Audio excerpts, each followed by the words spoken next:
건강이 많이 좋아지셨습니다. 교우들이 많이 기도해 주시고 또 하나님 은혜가 임하셔서 이 하나님 은혜 속에 우리 교우들의 기도가 응답된 것 같습니다. 암 수치가 400이었는데 지금 10단위로 거의 내려왔다고 해요. 이건 뭐 거의 기적이라고 합니다. 여러분 하나님 은혜 중에 잘 회복하시도록 계속해서 기도해 주시기를 부탁드리겠습니다.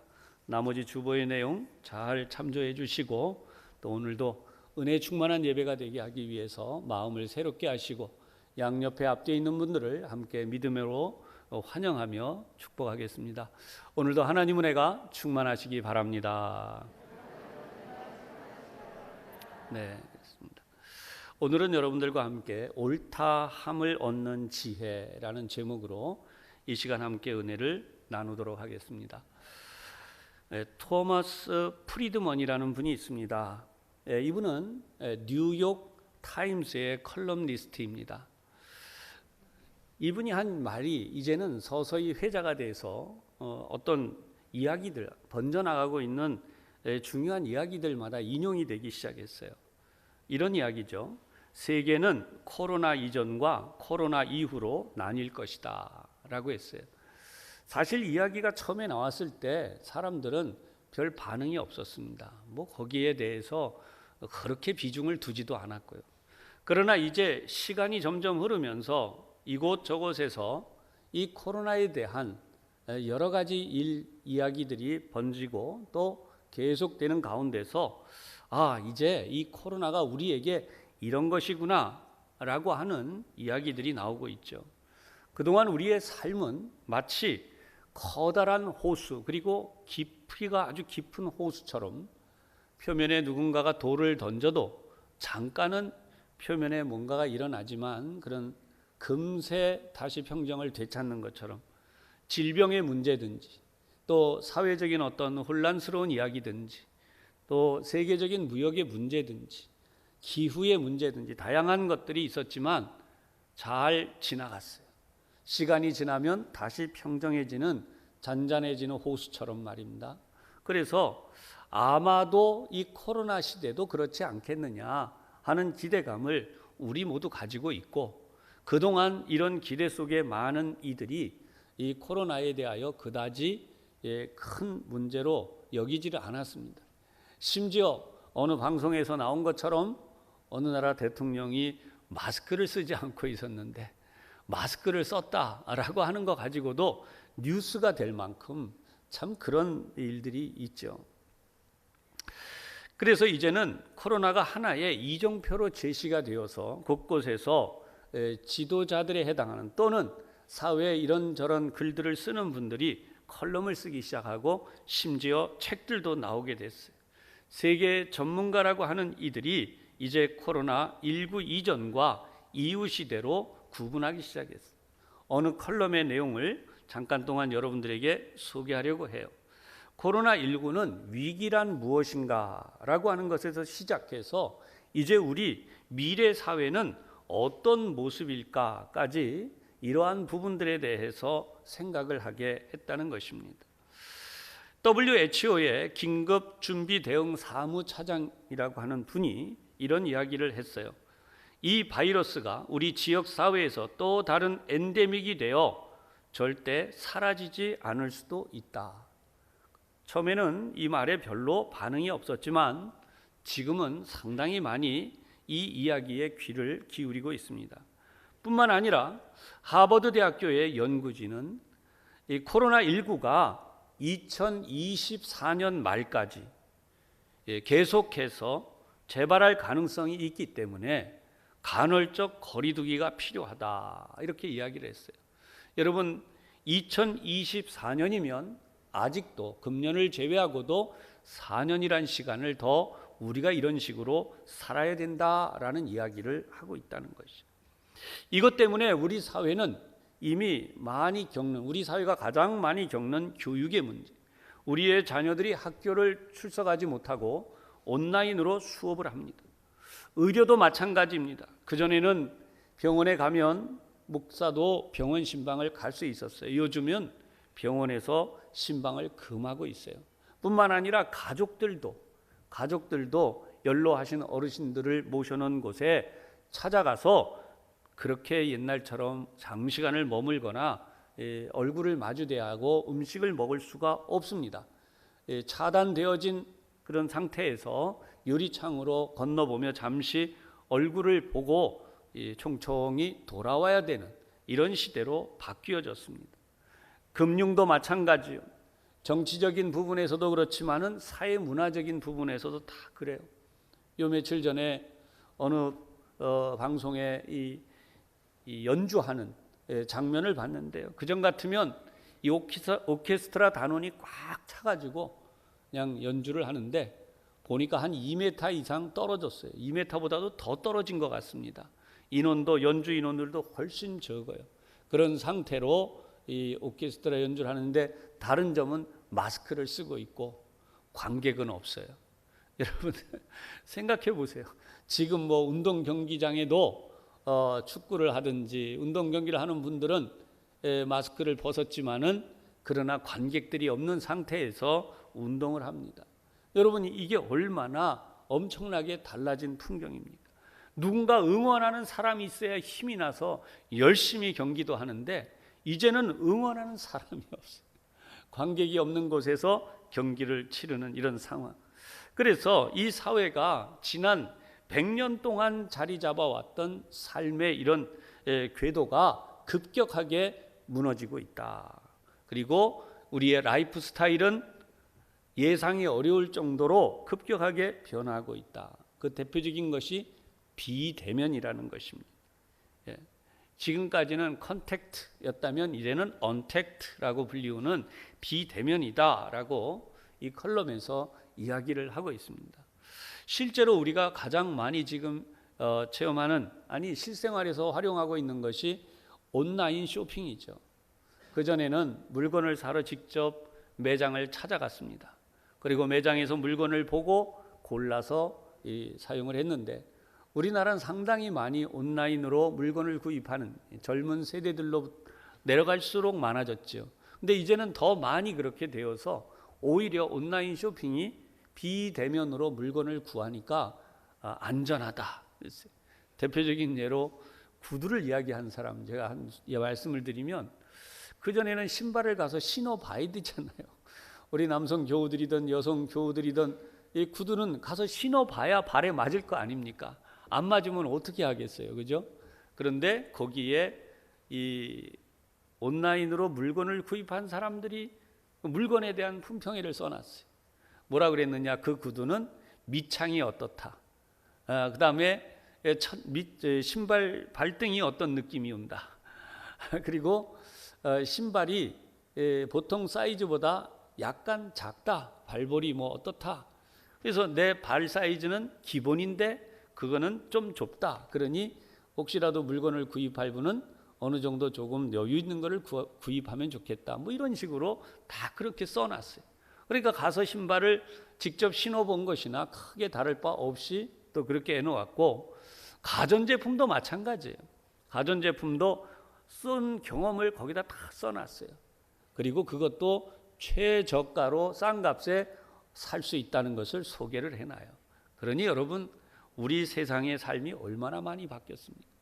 그동안은 직장에 출근하는 것이 일상이었습니다. 그러나 이제는 재택근무라고 하는 것이 이제 일상화되지 않겠는가. 그만큼 사무실도 줄어들 것이고 그만큼 많은 사람들이 집결하는 공간도 이제 덜 사용하게 되지 않겠는가 해서 상당히 많은 부분에 변화를 예상하고 있습니다. 오늘도 말씀을 대하는 여러분, 우리가 이런 세상이 오리라고 누가 알았습니까? 의학자들은 수년 전부터 의학지를 통해서 그들의 논문을 통해서도 의학 논문을 통해서도 경고를 했다고 합니다. 이런 세상이 올 것이다. 이런 어려움들이 생길 것이다.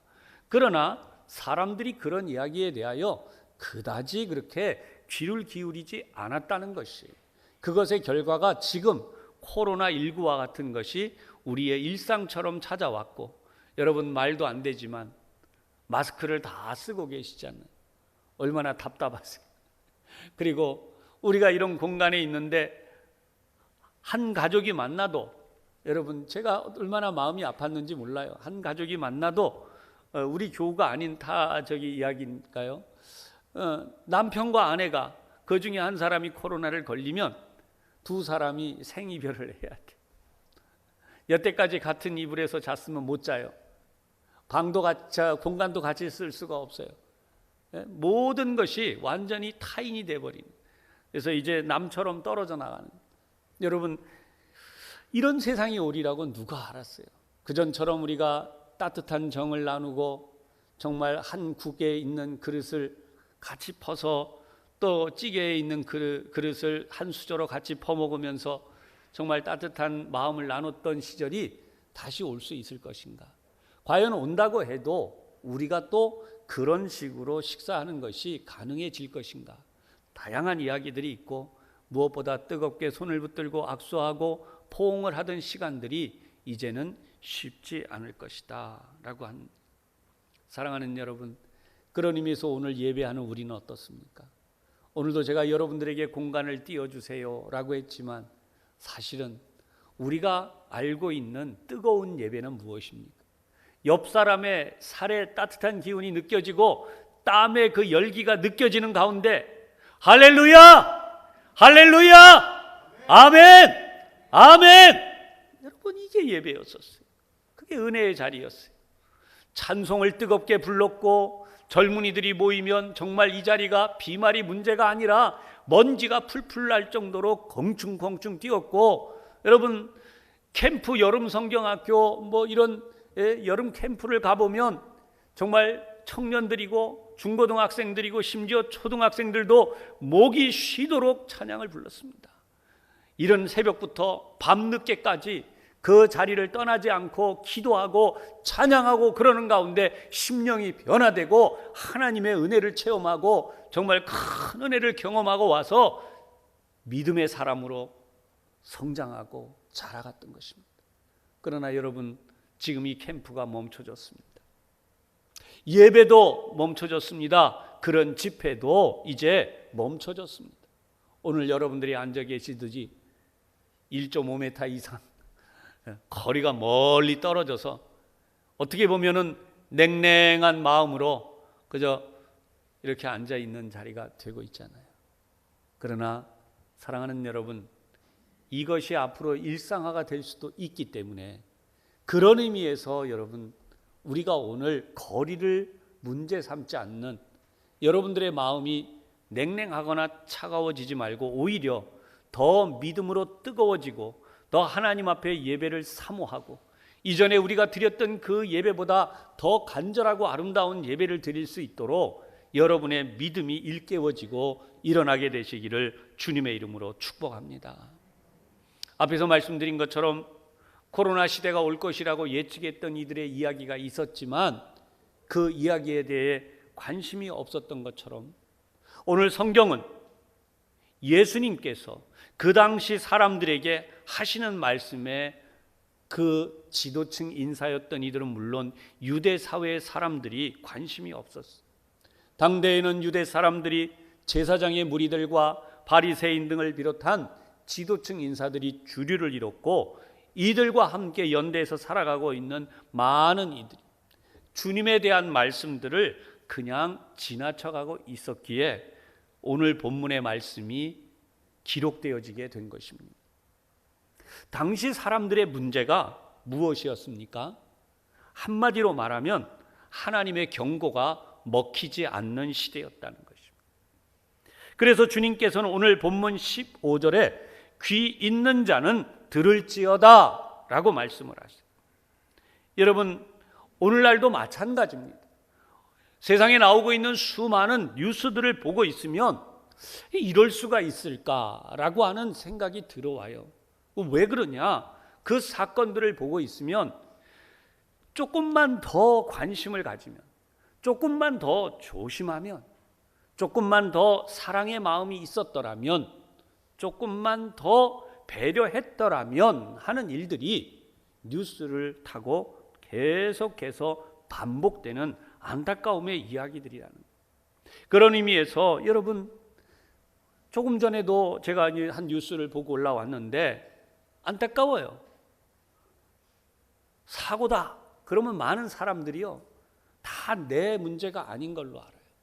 여러분, 모든 사고에는 전부 다 내 문제라고 생각을 해야 돼요. 주중에도 안타까운 뉴스가 하나 나왔어요. 그게 뭐냐면 어린 아이가 얼마나 귀엽습니까? 아장아장 걸어다니는 조그만 꼬마. 그런데 이 꼬마가 교통사고를 당했어요. 근데 그 교통사고가 큰 길거리에서 당한 게 아닙니다. 그 아이가 놀고 있던 고만한 공간. 운전자가 무슨 이야기를 했냐면 그 아이가 갑자기 뛰어들어서 사고가 났대요. 근데 알고 보니까 CCTV 영상에 나온 것을 보면 그 아이는 움직이질 않았어요. 거기서 그냥 왔다 갔다 했어요. 이미 다 볼 수 있었고 예측되어진 거예요. 그럼 운전자가 후진하면서 그 아이에 대하여 신경을 안 쓴 거예요. 그 아이가 거기서 그냥 계속 놀고 있었는데 그만 그 아이에 다쳐서 결국은 세상을 뜨고 말았어요. 그 아이가 내 조카라면, 그 아이가 내 가족이라면, 만약에 그 아이가 내 자녀라면, 그런 생각을 했다면 그 운전자가 왜 그런 사고를 냈겠습니까? 사랑하는 여러분, 그런 의미에서 우리 모두 관심을 가져야 돼요. 아이들은 예측 불허라고 하지만 그 영상을 보면 그 아이는 거기서 크게. 그렇기 때문에 조금만 우리 마음을 관심을 가지면 모두가 다 좋아지는 세상으로 가지 않겠는가 하는 이야기. 그런데 오늘 성경은 그런 의미에서 우리 그리스도인들이 깊이 깨달아야 되는 중요한 것이 뭐냐? 조금만 더 관심을 가지자는 거예요. 아멘. 사랑하는 여러분, 우리 이렇게 한번 권면해 보십시다. 조금만 더 관심을 가집시다. 시작. 네, 조금만 더 사랑에 관심을 가지면 돼요. 그러면 우리 그리스도인들이 이 세상이 변화되는 경험을 할 수 있습니다. 그런데 우리가 어느 틈에 세상 사람들처럼 자꾸만 식어가요. 나를 중심으로 나만 알기 시작해. 여러분, 나만 아는 사람이 아니라 이제는 다른 사람에게 관심을 조금이라도 가질 수 있는 하나님의 사랑이 내 안에 채워지고 그 사랑을 나눌 때에 그 사랑이 커지는 거예요. 그런데 하나님의 사랑을 받으면 나만 더 사랑을 받고 싶어하는 사람으로 살아가면 안 된다는 것입니다. 세상 사람들은 내가 사랑을 받으면 나만 더 사랑받고 싶어해요. 나만 더 많이 사랑해 주라는 거예요. 나만 더 많이 생각해 주라는 거예요. 여러분, 그것이 세상의 방식입니다. 그러나 하나님의 자녀들은 내가 하나님의 사랑을 받으면 그 사랑을 나누는 거예요. 그 관심을 나누는 것이에요. 그러면 그 사랑이 커지고 그 관심이 더 커져서 나에게 더 큰 은혜와 기쁨이 된다는 것입니다. 사랑하는 여러분, 오늘도 여러분들이 찬양대의 찬양으로 하나님 앞에 영광 돌리는 가운데 얼마나 정말 하나님 앞에서 우리가 받은 은혜를 더 많이 경험하는 비결이야말로 우리가 다른 사람에게 나누는 것이.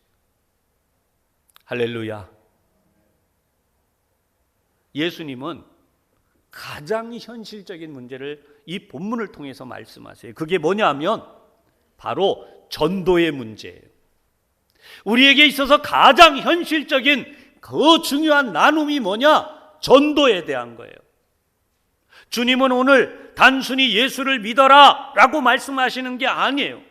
어느 한 물건을 가지고 이 물건을 팔면서 물건을 사라, 그런 말씀이 아니에요. 우리가 살아가는 동안에 이게 필요하니까 이런 방법으로 지혜를 줘라, 이런 말씀의 수준이 아니에요. 이 말씀은 생사의 문제를 다루고 있는 것입니다. 사느냐 죽느냐, 바로 그 말씀이에요. 셰익스피어의 유명한 햄릿의 대사가 아니에요.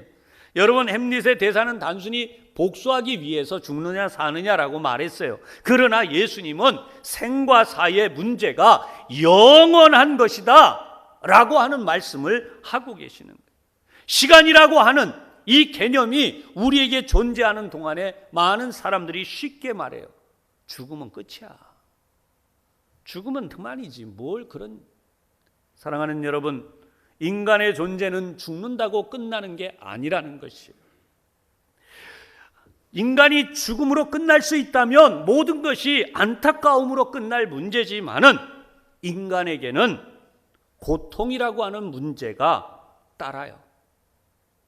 이 인간의 고통은 단순히 이 세상에서의 문제가 아니라는 것이, 죽음과 함께 끝나는 것이 아니라 죽음과 함께 영원한 고통이, 엄청나게 큰 고통이 시작이 돼요.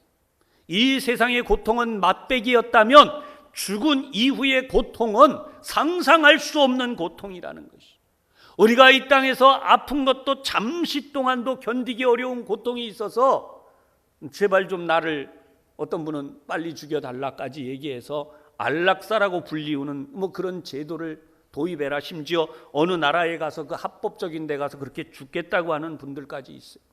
그런데 여러분, 인간의 고통의 문제는 그렇게 끝나는 문제가 아니라는 것이, 이 말씀을 다시 한번 정리를 해본다면 두 가지로 정리가 돼요. 하나는 모든 사람에게 고통이 있다는 거예요. 또 하나는 이 고통은 지금도 우리를 힘들게 하지만 우리가 죽은 후에도 영원토록 멸망의 땅에서 그 고통을 받는 그 삶을 살 수밖에 없다는 것입니다. 그래서 하나님께서는 선지자들을 이 땅에 보내셨어요. 그러다 마침내 하나님의 아들 당신까지 이 땅에 오셨지만 여전히 사람들은 귀가 없는 것처럼, 귀가 없는 사람들처럼 하나님의 말씀을 듣지 않고 무시하고 있다는 것이, 그래서 오늘 본문의 말씀, 들을 귀 있는 자는 들으라 라고 탄식하시며 말씀하신 것입니다. 오늘 말씀은 우리 첫째로 이 시대가 하나님의 경고에 귀를 기울이지 않는 세대다라는 거예요. 여러분, 하나님의 경고, 하나님의 말씀에 귀를 기울이자. 코로나라고 하는 이 균이 출현하기 전에 이러한 문제들이 생길 수 있다라고 할 때 안 듣는 거예요. 여러분, 하나님의 경고를 듣지 않는 세대에 대하여 반대로 뒤집어서 이 생각을 해보면 하나님의 경고를 이 세대가 들어야 한다라고 하는 말씀이에요. 이사야서 6장 9절을 보면 너희가 듣기는 들어도 깨닫지 못할 것이요 보기는 보아도 알지 못하리라 하는 말씀을 하고 있는데, 마태복음 13장 14절에 이 예언을 예수님께서 인용하셨어요. 어느 분이 친한 친구가 있었대요. 근데 이 친한 친구를 전도해야 되겠는데 어떻게 전도할 방법이 없어요. 근데 이 친구가 약간 좀 그래도 이 돈은 좋아하니까 내기를 했답니다. 야, 우리 너 친한데 얼마 동안 나하고 교회 좀 나가자. 그래서 몇 번 나가기로 약속을 하고 이제 그 내기에서 이기면 이제 돈을 안 줘도 되는 거죠. 지면 돈을 줘야 돼요. 그래서 내기를 했어요. 내기를 해가지고 이제 교회를 나오자. 그래서 교회를 나와서 내가 이제 아무리 너가 친한 친구지만 그래, 내가 몇 번 교회 나가지고 내가 이기겠다 맘먹고 이제 나온 거죠. 교회를 나왔는데 뭐 당연히 뭐 잠도 자려고 맘먹고 예배 시간에 뭐 어떻게 좀 그런데 이상하게 그 목사님이 설교를 하다가 갑자기 큰 소리로 한마디씩 하니까 도저히 앉아서 잘 수가 없는 거예요. 약속은 예배 시간에 설교를 듣는 거였지만 마음속으로는 이제 좀 피해가겠다 생각을 했던 거죠. 그래 이제 가만히 앉아 있는데 귀에 소리가 자꾸 들려오는 거예요. 뭔지 모르지만 내 귀에 들어오는 소리가 자꾸 있어요. 근데 그것이 성경 말씀이라는 거예요. 예배를 한 번 오고 두 번 오고 또 그 다음에 오고 하다 보니까 이상하다. 이게 성경에 그런 게 다 있냐? 이 성경 말씀이 깨달아지기 시작. 이상하다. 하나님의 말씀이 그런 것이구나 라고 하는 그런 마음이 자꾸 들어온다는 거예요. 나는 아직도 세상이 좋아서 술도 더 즐겁게 먹고 또 세상이 좋아서 세상에서 더 즐겁게 놀아야 될 텐데 교회를 와보니까 자꾸만 이상하게 귀에 이 말씀이 들어오더라는 것입니다. 나중에 결국 이분이 예수님을 믿고 말았다는 것이. 사랑하는 여러분, 목사님들 중에도 그런 분들이 있고 평신도들 중에도 그런 분들이 있어요. 그렇다면 하나님의 말씀이 우리 속에 얼마나 큰 역사로 다가오는 것입니까? 그런데 그 시대의 사람들은 이 하나님의 말씀에 귀를 기울이지 않았다는 것이 어떻게 했을까요? 여러분, 교회를 다니던 분 중에도 서서히 교회를 나오지 않는 분이 있어요. 교회로부터 멀어지는 분이 있어요. 왜 멀어졌나? 나중에 가만히 들어보면 이렇게 이야기를 해요. 목사님 때문에 시험 들었습니다. 그래요. 그래서 제가 그래요. 왜 목사 때문에 시험이 드셨습니까? 죄송합니다. 그리고 이야기를 좀 들어보면 그분의 이야기도 일리가 있어요. 왜냐하면 항상 그분만 잘해드릴 수 없어요. 우리가 모든 관계를 가지고 살아가다 보니까. 그런데 중요한 것이 있습니다. 여러분, 하나님의 말씀이 들려오면 그분은 하나님의 말씀을 들으며 하나님만을 바라보며 하나님의 말씀만을 붙들고 삶을, 신앙생활을 해야 돼요. 그래야 천국에 가고 구원에 이르는 하나님의 백성으로 승리하게 되는 것이죠. 그런데 말씀을 본 게 아니라 누구를 보느냐? 사람을 보는 거예요. 목사를 봐요. 심지어 어떤 분들은 옆에 있는 성도들을 바라봤다. 내가 교회 나갔는데 별로 그렇게 내가 그 사람 때문에 내 마음이 편치가 않아서 나 교회 못 다니겠습니다. 그러시니. 사랑하는 여러분, 말이 됩니까? 아니, 구원의 길, 하나님의 구원의 말씀을 받았는데 바울이 말한 것처럼 이 교회가, 이 땅의 이 지상의 교회가 완전한 교회가 아니에요. 죄인들이 모여서 하나님을 더 잘 믿으려고 하고 그런 가운데 회개하고 하나님의 나라를 향해 가기 위해 말씀을 붙들고 서로 격려하고 그런 가운데 천국에 함께 가게 되는 것입니다. 할렐루야. 그게 신앙생활이에요. 그런데 왜 자꾸 사람을 봅니까?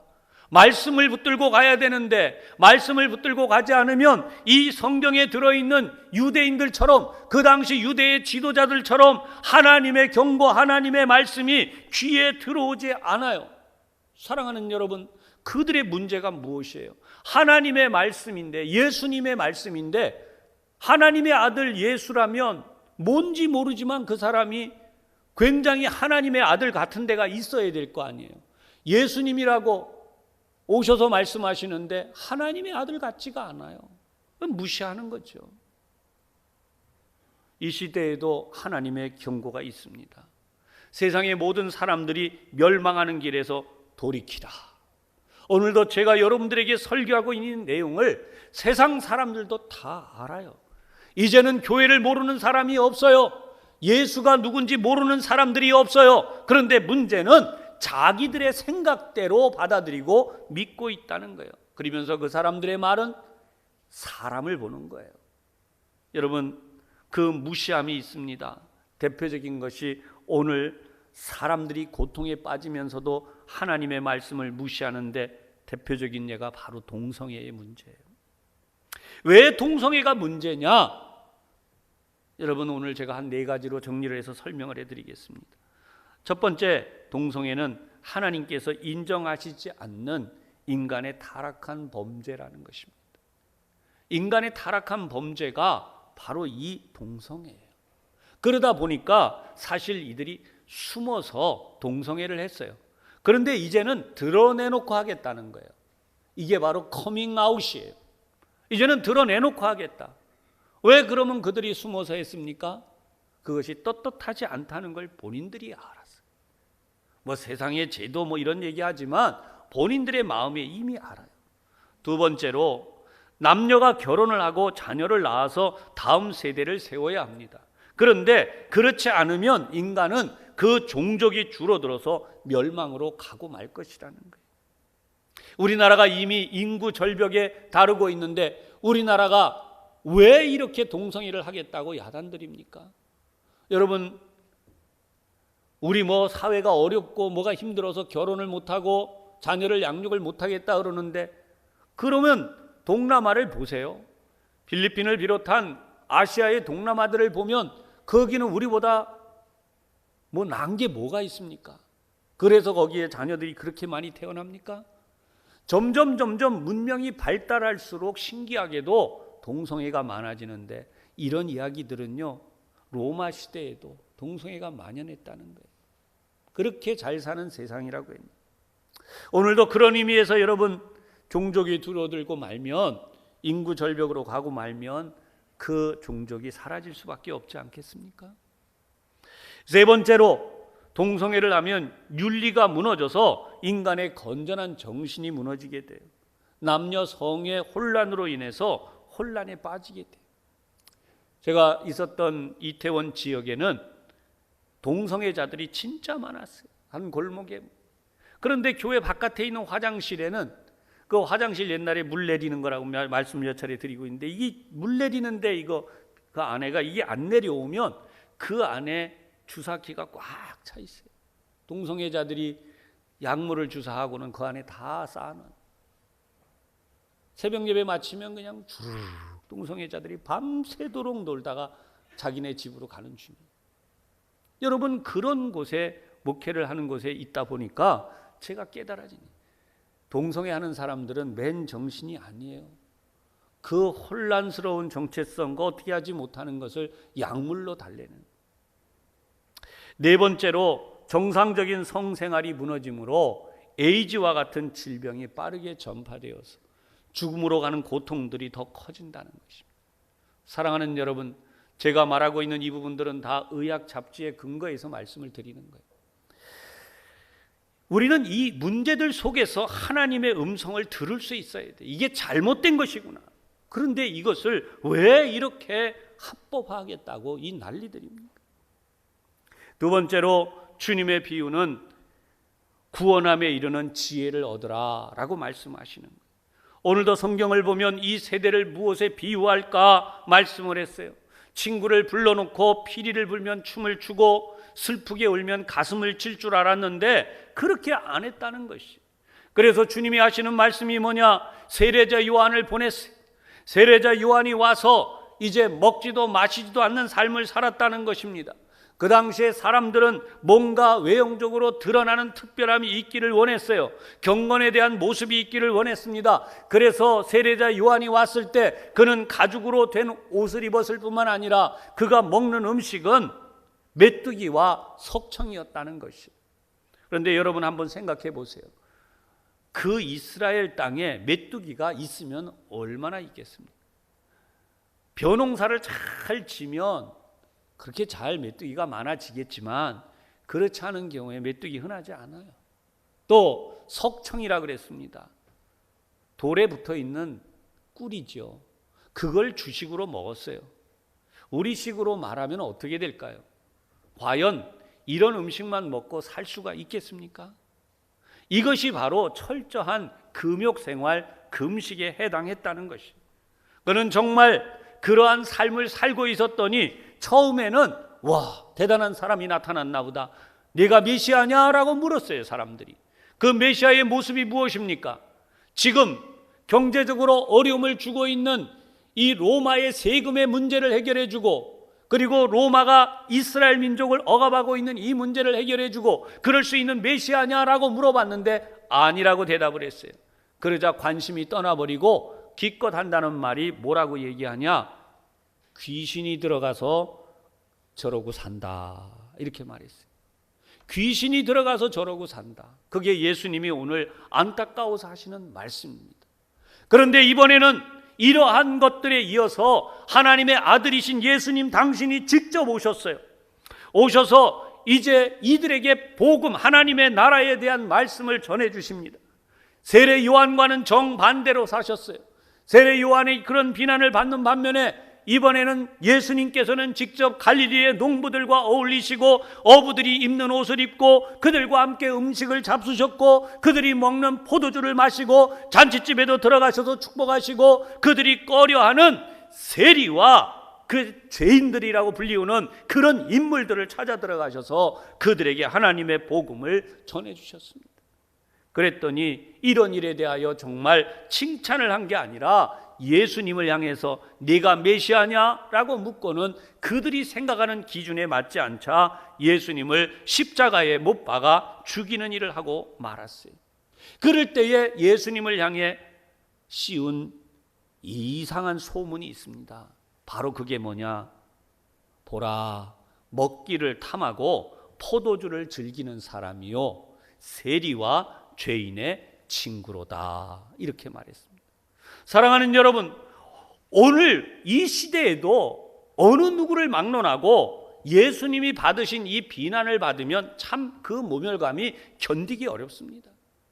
목사인 저를 향해서 누가 말하기를 아유 저 사람 참 먹기를 탐하는 사람이야. 요즘 세상에서 목사로 안 부르고 먹사, 먹으려고 하는 그런 사람입니다. 먹사라고 이렇게 부른대요. 그래가지고 이상한 말들을 많이 해요. 사랑하는 여러분, 포도주를 즐기는 사람이라는 말은 다른 말로 말하면 술꾼이라는 얘기예요. 그리고 세리와 죄인의 친구다라고 예수님에게 모독을 하게 된 것입니다. 그러니 예수님의 마음이 얼마나 안타까우십니까? 구구절절히 예수님의 마음이 오늘 이 자리에서 말씀을 듣는 우리에게 느껴져야 돼요. 예수님이 왜 그렇게 사셨는가? 세례자 요한이 왜 그랬는가? 여러분, 이러면 이런다고 저러면 저런다고 이렇게 말하고 있는 이 사람들이 얼마나 잘못된 사람들입니까? 오늘날도 하나님이 이 땅에 하나님의 종들을 세우셨고 교회들을 세우셨고 여러분들을 직분자로 부르셨고 이래서 이 세상에 하나님의 나라를 세우시고 구원의 길로 다 세상을 인도하시래. 그런데 이 세상이 말합니다. 왜 교회가? 이렇게 말해요. 왜 교회가? 사랑하는 여러분, 교회가 왜 모이겠습니까? 교회가 왜 모이고 있습니까? 교회가 왜 세상의 동성애를 반대하겠습니까? 왜 교회가 차별금지법을 반대하겠습니까? 왜 예수님만이 구원이라고, 예수님만이 구원의 길이라고 교회가 왜 외치고 있겠습니까? 사랑하는 여러분, 주님은 자신이 하신 일로 판단을 하라라고 말씀하시는 의미에서 지혜는 그 행한 일로 인하여 옳다함을 얻는다라고 결론을 내리십니다. 이 말씀과 같은 말씀이 누가복음 7장에도 나와요. 누가복음 7장 35절의 말씀은 이렇게 기록되어 있어요. 지혜는 자기의 모든 자녀로 인하여 옳다함을 얻는다라고. 여러분, 자기의 모든 자녀로 인하여 옳다함을 얻는다, 이 말은 그 자녀들의 삶이 하나님의 말씀을 증명할 때 결국은 세상이 그 말이 옳다라고 하는 때가 온다는 것이에요. 사랑하는 여러분, 여기 옳다함에 해당하는 헬라어는 에디카이오네라고 하는 단어예요. 이 말은 바르게 선포되다라고 하는 뜻이 있습니다. 바르게 선포되다. 여러분, 세상이 무슨 말을 해도 하나님의 말씀은 바르게 선포돼야 돼요. 할렐루야, 할렐루야. 어느 우리 사회에 저명한 어떤 이들이 그렇게 말해요. 이제는 기독교도 변해야 된다. 기독교의 교리도 변해야 된다. 이렇게까지도 얘기해요. 사랑하는 여러분, 그러면 기독교가 변하면 어떻게 되라는 거예요? 잘 적응하는 종교가 되래요. 사회에 맞추라는 것입니다. 사람에게 맞추라는 것입니다. 여러분, 그러면 어떻게 하나님의 말씀이 진리가 될 수 있습니까? 진리의 말씀에 사람이 맞추어서 변화가 되어야 구원을 받는 것이에요. 할렐루야. 그게 진리예요. 하나님의 말씀, 하나님의 교회가, 하나님의 예배가, 하나님의 이 진리가 선포되는 이 부분이 바르게 선포돼야 돼요. 그래야 죄인을 바꾸어서 구원하지 않겠어요? 죄인을 따라서 말씀이 변하고 교회가 변하고 적응하고, 그러면 어떻게 그 사람을 구원하며 하나님 이 시대를 하나님의 뜻과 같이 구원할 수 있겠어요? 그러니까 여러분, 얼마나 이게 잘못된 이야기인지 몰라요.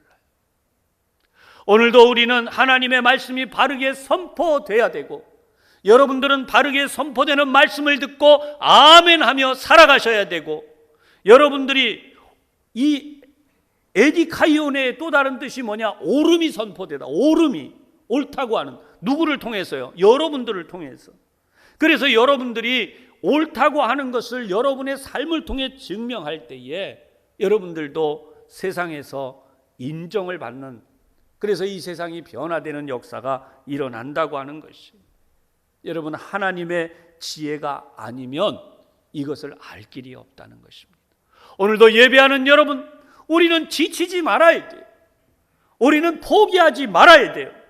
세상 사람들에게 비난을 받고 때로는 왜곡의 조롱을 당하고, 왜곡함으로 인하여 여러분 성도들을 향해, 목회자들을 향해, 교회를 향해 장사하는 것이냐, 뭐 헌금이 모자라서 돈 건너라고 그 난리냐, 온갖 소리를 다 들어도 예배는 지켜져야 돼요. 여러분 성도들이 모여서 하나님을 믿는 믿음은 중단하지 말아야 돼요. 이것이 유일한 천국에 가는 길이요 구원의 길임을 알기 때문에 우리 성도들은 결코 포기하지 말아야 돼요. 그때에 하나님을 아는 이들이 늘어가게 되는 것이죠. 여러분들에게 하나님이 주신 사랑과 은혜를 통하여서 믿음의 삶을 계속 살아갈 때, 첫째는 하나님께 옳다 인정함을 받고, 사람들 사이에도 결국은 저 사람이 옳았어 라고 하는 일이 나오면서 하나님의 자녀들이 하나님께 영광을 돌리고, 여러분들이 하나님 앞에 서는 그날 잘하였다, 착하고 충성된 종이라는 칭찬을 받게 될 것입니다.